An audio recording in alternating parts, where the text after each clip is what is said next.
Salut les amis et bienvenue encore une fois sur notre chaîne. C'est Dr Antoine Yungue, que votre coach en entrepreneur recherche conseil. Et dans cette vidéo, je vais vous présenter un autre algorithme de classification. Et souvenez-vous, on a présenté pas mal d'algorithmes qui vous permettent de faire la classification s'il faut classer vos différentes observations dans différents groupes. Et par exemple, pour le cas de scoring de crédit, s'il faut prédire si le client va payer ou pas. Donc, ce sont des algorithmes qui peuvent vous aider justement à prédire la probabilité que le client paye ou ne paye pas. Donc, la méthode que je vais vous présenter, c'est la méthode bayésienne de classification. Et cette méthode cette classification va se faire en essayant de se baser sur le théorème de Bayes sur les probabilités conditionnelles. Donc, cette méthode vous permet de calculer une probabilité d'un événement, sachant que l'autre événement s'est réalisé. Ici, par exemple, on dit que pour la probabilité de A, sachant que B s'est réalisé, égale, vous allez prendre la probabilité de A fois la probabilité de B, sachant A, divisé par la probabilité de B, justement. Ici, par exemple, ce théorème de Bayes vous permet de calculer la probabilité d'un événement A, sachant la probabilité de l'événement B. Alors, c'est cette méthode-là qui sera utilisée justement pour pouvoir prédire les classes de vos individus. Alors, comme vous voyez, nous utilisons différentes méthodes de sorte que quand vous serez en train de faire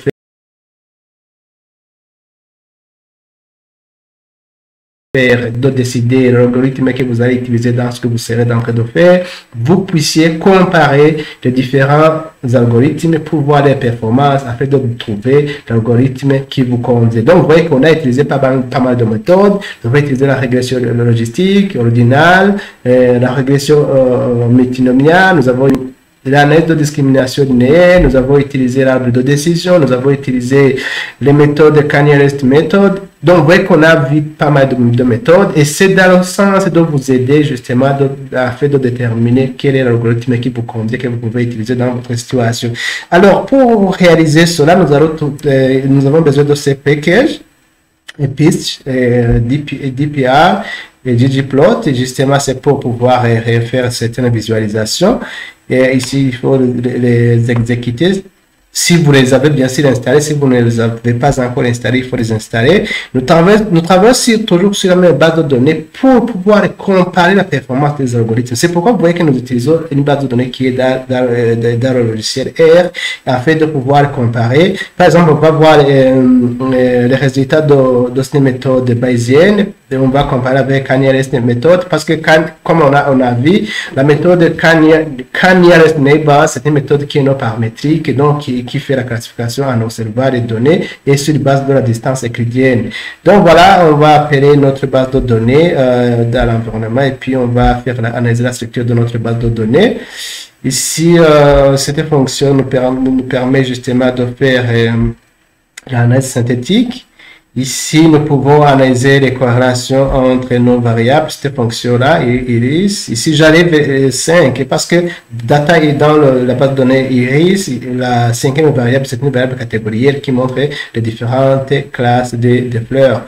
Ici, alors, je vais faire analyser la corrélation pour voir si les données ne seraient pas hautement corrélées.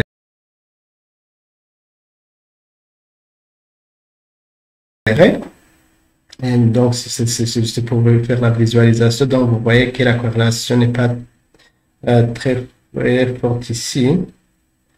Ici, 0,96, etc. Donc, voilà. Alors, pour faire ce qui nous intéresse, c'est notre modèle. Nous avons, pour réaliser notre modèle de classification selon la méthode de Bayes, la méthode naïve de Bayes. Donc, nous avons besoin de ce package-là. Si vous ne l'avez pas, il faut l'installer. Donc, voilà, je vais l'exécuter. Et puis, toujours, je vais scinder notre base de données en deux parties.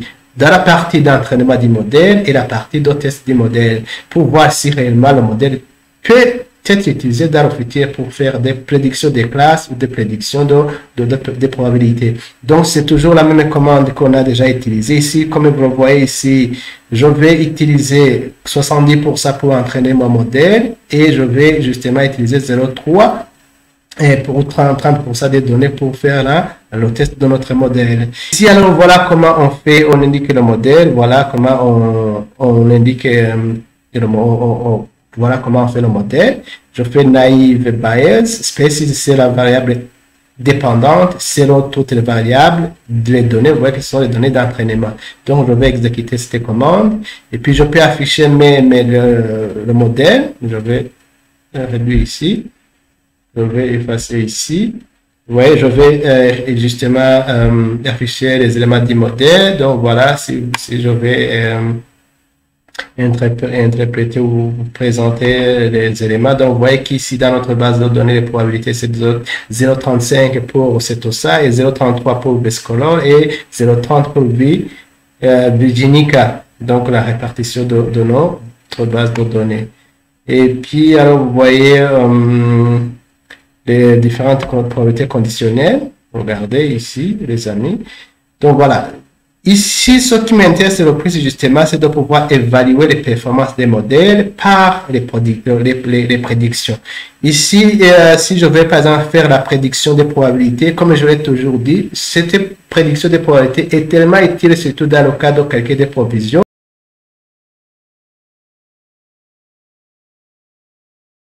Ou bien, oui, parce que les probabilités de défaut doivent être utilisées pour calculer, pour le cas des CRIA, par exemple, dans la gestion des risques de CRIA, les probabilités de défaut doivent être utilisées pour calculer le montant de la dépréciation de la créance CRIA.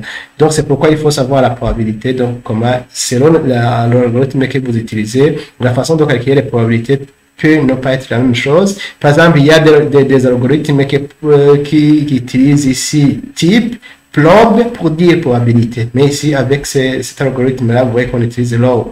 Donc ici, je vais juste afficher les probabilités des premiers éléments et en essayer de combiner avec les éléments réels. Donc, regardez les amis, ici, pour Setosa, parce qu'ici, j'ai affiché les premiers éléments. Pour Setosa, vous voyez que la probabilité que les premiers éléments soient classés en Setosa, c'est de 1. Alors, si on regarde les données réelles, regardons les données réelles, vous allez voir que les 6 premiers éléments sont Setosa. Je vais faire descendre parce que regardez ici les amis, vous voyez que Setosa. Parce que j'ai combiné les premiers éléments de la base de données et les probabilités. Donc, les probabilités qu'on vient de faire ici. Les probabilités ici. Donc, vous voyez que les probabilités c'était 1. Et vous voyez que dans le classement des éléments de training ou d'entraînement, vous voyez que nous avons cette os.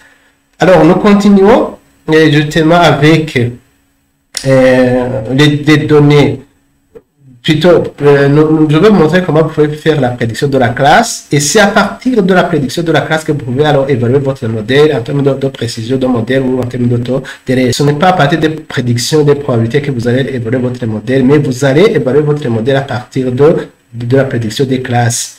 Donc ici, c'était juste pour vous montrer, par exemple, s'il faut indiquer la probabilité qu'un client soit défaillant ou ne soit pas défaillant. Je vous montre justement comment vous pouvez faire ça quand vous travaillez dans ce modèle.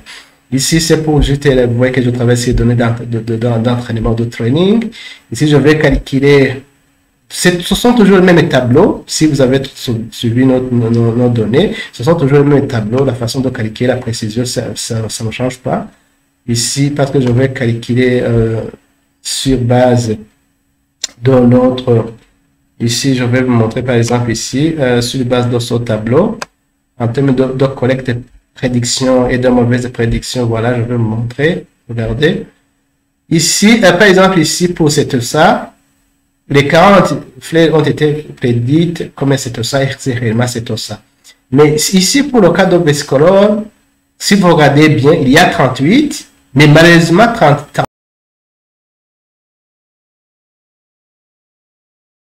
36 ont été bien classés, mais 2, vous voyez que ces deux ont été mal classés. Dans Virginica, normalement, il y a 30, c'est ça, c'est 32 plus ça. Il y a 32 qui ont été bien prédites ou bien classées, et il y a 2 qui ont été mal classés. Donc, c'est comme ça qu'il faut alors interpréter. Alors, s'il faut calculer le degré de précision, il faut voir le taux de bonne prédiction et le taux de mauvaise prédiction. Pardon, s'il faut analyser la prédiction, il faut voir le taux de bonne classification et le taux de mauvaise classification. Donc, pour calculer cela, normalement, c'est la somme de, c'est ça, bonne prédiction, plus, ou bien, ça, bon classement, ça plus ça, bon classement, plus ça, bon classement, divisé par le total des éléments à classer, donc divisé par ça, plus ça, plus ça, plus ça, plus ça. Donc, c'est ça normalement qu'on a fait ici. C'est justement, regardez, c'est la commande. Dans la commande, vous voyez que c'est la somme du diagonale divisé par la somme du tableau. Donc, voilà, je vais voir le taux de précision. Ici, vous voyez que c'est 96%. Alors que le taux de mauvaise prédiction, vous voyez que ici, c'est toujours sur les données d'entraînement, c'est 0,4 parce que c'est 1 moins 0,96. Ici, c'est pour le cas de l'approche bayésienne de classification. Ici, ce qu'on appelle naïve bayésienne, la méthode de naïve bayésienne ou naïve bayésien en anglais. Ici, alors si nous travaillons, nous faisons la même chose, mais pour cette fois-ci pour les données test, parce qu'avant on travaillait sur les données d'entraînement. Donc voilà, c'est ça. Je vais faire comme ça jusqu'ici. Je vais vous expliquer.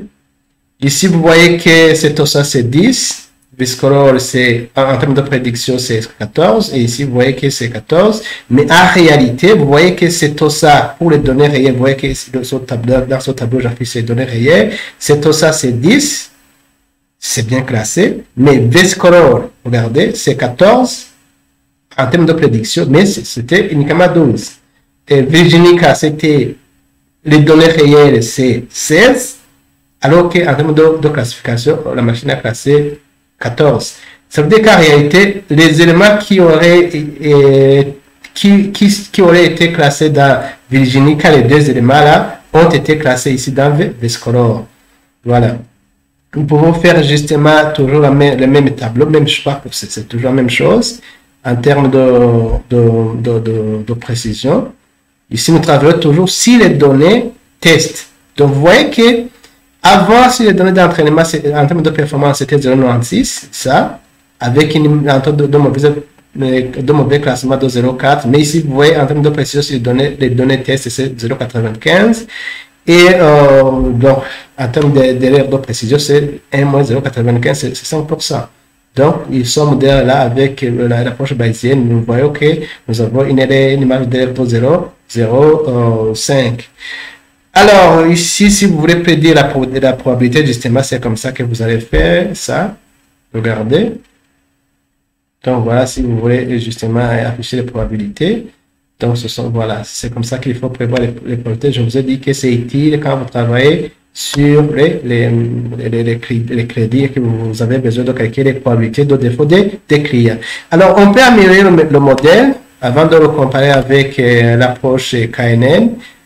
Qu'on a présenté. Donc voilà. Donc en fait c'est ça qu'il faut ajouter si vous voulez améliorer votre modèle, c'est ça qu'il faut ajouter. Ici, ce qui m'intéresse, c'est toujours au niveau des prédictions avec les tableaux, tout ça. C'est ça qui m'intéresse beaucoup plus. Ici, je vais justement, c'est là qu'il est ici qui m'intéresse. Le dernier point qui m'intéresse, c'est celui-ci. Ça. Si je viens d'améliorer le modèle, je vais voir ça qui m'intéresse, c'est celui-ci, c'est 96. Cette fois-ci, le modèle a été amélioré. Donc, en termes de précision, c'est 0,96. Et en termes d'erreur, c'est 0,4. Parce que c'est 1 moins 0,96. Voilà.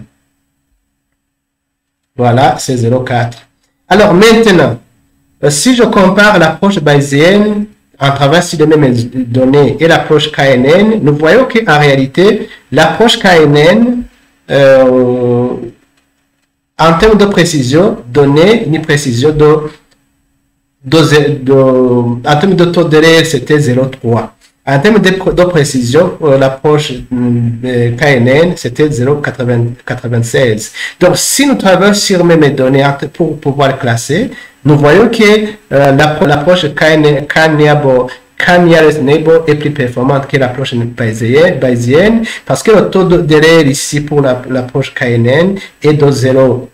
En termes de précision, c'est 0,96 et en termes de marge d'erreur, c'est 0,3 alors que l'approche bayésienne, c'est 0. En termes de précision, c'est 0,96 avec une marge d'erreur de 0,4. Donc voilà les amis, vous voyez que je vous montre en travaillant sur les mêmes données et je vous montre alors en termes de différence, en termes de précision en matière de prédiction. Donc voilà, justement, c'est ça que je voulais vous montrer et j'espère que toujours ça va vous aider quand vous serez d'entrée de travail sur vos données pour voir l'algorithme qui améliore la situation dans votre cas réel. Donc voilà, c'est la fin de cette vidéo. Si vous avez aimé cette vidéo, n'hésitez pas de la liker, de la partager. Et si vous n'êtes pas abonné sur notre chaîne, n'hésitez pas de s'abonner pour ne pas rater les prochaines vidéos. Et on va continuer encore une fois de vous présenter d'autres algorithmes pour pouvoir comparer les performances afin de choisir lequel vous devez utiliser s'il faut réellement travailler sur votre cas spécifique. Voilà, merci pour votre visionnage. À la prochaine vidéo. Bye.